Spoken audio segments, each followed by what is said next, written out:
ఆత్మకూరు రోడ్లో. మళ్ళీ కర్నూలు నుంచి ఆదోని పోయే దారిలో అక్కడ కూడా ఎక్కడ దొరకడం లేదంట. మళ్ళీ లీటర్ కావాల్సిన వాళ్ళు 10 లీటర్లు, 10 లీటర్ కావాల్సిన వాళ్ళు 100 లీటర్లు కొంటున్నారు భయపడి. స్టాక్ ఎక్కువ అయిపోతుంది, అందుకే సరైన సమయానికి పెట్రోల్ డీజిల్ దొరకడం లేదని అధికారులు అంటున్నారు. చూడండి, మేము డ్రైవర్లం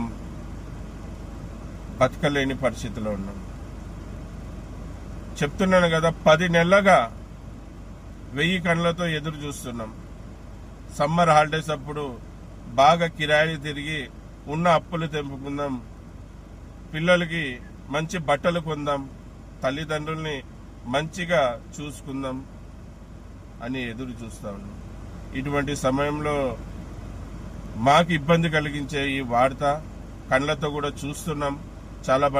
చాలా పెట్రోల్ బంకుల దగ్గర 100 మంది ఆగి ఉన్నారు.